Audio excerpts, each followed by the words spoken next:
श्री गणेशाय नमः. श्री स्वामी समर्थ. आज आपण युद्धकांडातला 97वा सर्ग वाचूया. वानरांच्या माराने राक्षस भयभीत झालेले पाहून प्रतापी वज्रदंष्ट्राचे डोळे क्रोधाने लाल झाले. तो हातात धनुष्य घेऊन वानर सेनेला भयकंपित करीत तिच्या अंतर्भागात घुसला आणि सरळ जाणाऱ्या कंकपत्रयुक्त बाणांनी शत्रूंना विदीर्ण करू लागला. अत्यंत क्रोधित झालेला प्रतापी वज्रदंष्ट्र तेथे एका प्रहाराने 5, 7, 8 आणि 9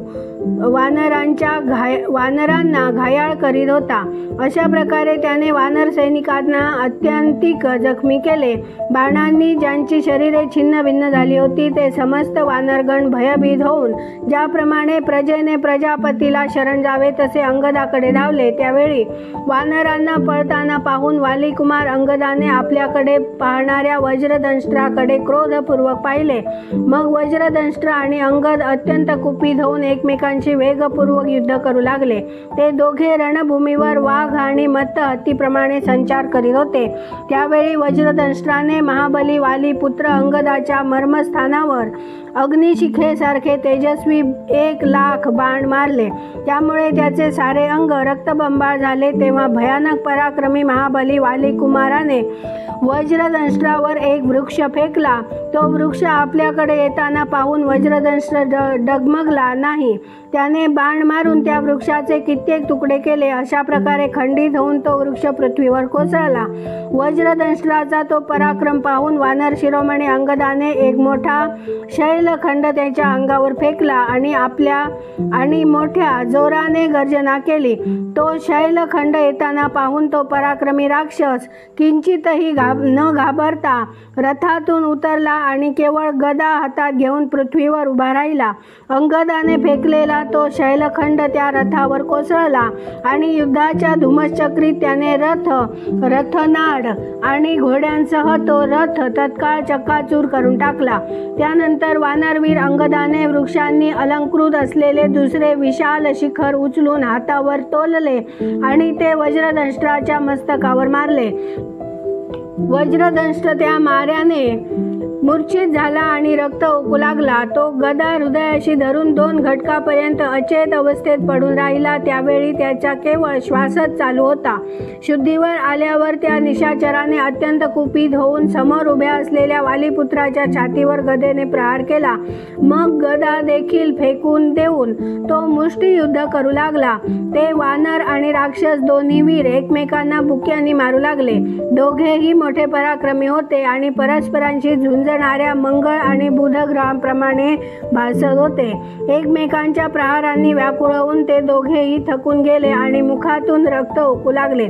त्यानंतर परम तेजस्वी वानर शिरोमणी अंगद एक वृक्ष उखडून पुन्हा युद्धसज्ज झाला. त्या वृक्षाच्या फळाफुलांमुळे तो स्वतःच त्या ठिकाणी फळाफुलांनी युक्त झालेला दिसत होता. इकडे वज्रदंष्ट्राने बैलाच्या चामड्याची बनविलेली ढाल आणि सुंदर तशीच विशाल असलेली तलवार घेतली. ती तलवार छोट्या छोट्या घंटांच्या जाळ्यांनी आच्छादलेल्या चामड्याच्या म्यानात शोभत होती. त्यावेळी परस्परांना हरविण्याच्या उद्देशाने ते वानर आणि राक्षसवीर सुंदर तरीही विचित्र वाटणारे पवित्रे घेऊ लागले. वारंवार पवित्रे बदलत गर्जना करीत ते एकमेकावर आघात करू लागले. दोघांच्या जखमातून रक्तस्राव होऊ लागला. त्यामुळे ते फुललेल्या पलाश वृक्षाप्रमाणे शोभून दिसू लागले. लढता लढता थकून गेल्यामुळे दोघांनीही जमिनीवर गुडघे टेकले.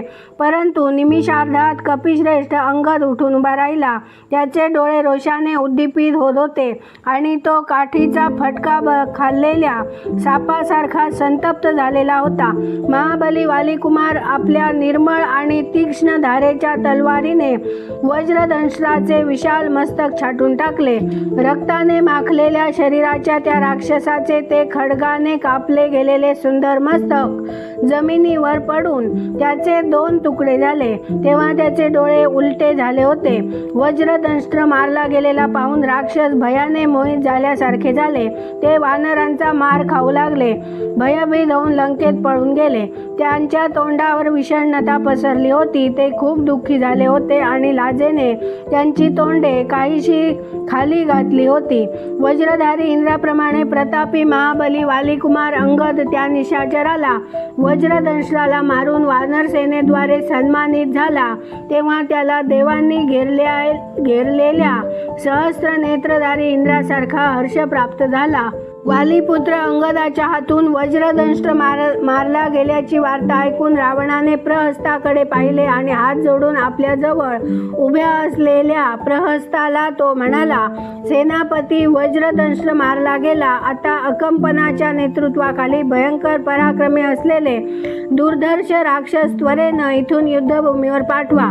अकंपन संपूर्ण शस्त्रास्त्रांचा ज्ञाता आहे. अकंपनाला युद्ध सदैव प्रिय आहे. तो सदैव माझी उन्नती इच्छित असतो. त्याला युद्धात एक श्रेष्ठ योद्धा मानलं गेलं आहे. तो शत्रूंना दंड देण्यास, आपल्या सैनिकांचं रक्षण करण्यास तसेच रणभूमीवर सेनेचं संचलन करण्यास समर्थ आहे. अकंपन दोन्ही भावांना, श्रीराम लक्ष्मणांना तसेच महाबली सुग्रीवाला देखील पराभूत करील आणि इतर साऱ्या भयानक वानरांचा संहार करील यात शंकाच नाही. रावणाची ती आज्ञा शिरोधार्य मानून शीघ्र पराक्रमी महाबली सेनापतीने प्रहस्ताने त्यावेळी युद्धासाठी सेना धाडली. सेनापतीच्या प्रेरणेने भयानक डोळ्यांचे मुख्य भयंकर राक्षस नाना प्रकारची शस्त्रास्त्रे घेऊन नगराबाहेर पडले. त्यावेळी तप्त सोन्याने विभूषित केलेल्या विशाल रथावर आरूढ होऊन घोर राक्षसांच्या जथ्याबरोबर अकंपन देखील बाहेर पडला. तो मेघासारखा विशाल होता. मेघासारखाच त्याचा वर्ण होता आणि गर्जनाही मेघासारखीच होती. महासमरात देव देखील त्याला कंपित करू शकत नव्हते, म्हणून तो अकंपन या नावाने प्रसिद्धी पावला होता. राक्षसात तो सूर्याप्रमाणे तेजस्वी होता. रोषाने भरून युद्धासाठी रणभूमीकडे धावणाऱ्या अकंपनाच्या रथाला जोडलेल्या घोड्यांनी अकस्मात कच खाल्ली. दीनवाणेपणाने ते उभे राहिले. जरी अकंपन युद्धाचे नित्य स्वागत करणारा होता तरी त्यावेळी त्याचा डावा डोळा फडफडू लागला. मुखाचा वर्ण फिकट झाला आणि वाणी गदगदली. जरी तो काळ सुदिनाचा होता तरी एकाएकी वृक्ष हवेने युक्त असा दुर्दिन निर्माण झाला. सारे पशु आणि पक्षी क्रूर आणि भयावह बोली बोलू लागले. अकंपनाचे खांदे सिंहासारखे पुष्ट होते. त्याचा पराक्रम वाघासारखा होता. तो या साऱ्या उत्पातांची पर्वा न करता रणभूमीकडे निघाला. ज्यावेळी तो राक्षस इतर राक्षसांसह लंकेबाहेर पडला त्यावेळी मोठाच कोलाहल सुरू झाला. त्यामुळे समुद्रात देखील खळबळ माजली. त्या महान कोलाहलामुळे वानरांची ती विशाल सेना भयभीत झाली. युद्धासाठी उपस्थित झालेल्या वृक्षांनी आणि शैलशिखरांनी प्रहार करणाऱ्या वानरात आणि राक्षसात घनघोर युद्ध सुरू झाले. श्रीराम आणि रावणासाठी आत्मत्याग करायला सिद्ध झालेले ते सर्व शूरवीर अत्यंत बलशाली आणि पर्वताप्रमाणे विशाल काय होते. वानर तसेच राक्षस एकमेकांच्या वधाच्या इच्छेने तेथे एकत्रित झाले होते. ते युद्धस्थळी अत्यंत वेगवान होते. कोलाहल करीत आणि एकमेकांना उद्देशून ते क्रोधपूर्वक गर्जना करीत होते. त्यांच्या महान गर्जना खूप दूरपर्यंत ऐकू येत होत्या. इथे 97वा सर्ग पूर्ण झाला. उद्या आपण 98वा सर्ग वाचूया. व्हिडिओ आवडल्यास व्हिडिओला लाईक करा, शेअर करा, सबस्क्राईब करून बेल आयकन क्लिक करा. कमेंटमध्ये जय श्रीराम लिहायला विसरू नका. धन्यवाद. जय जय श्रीराम.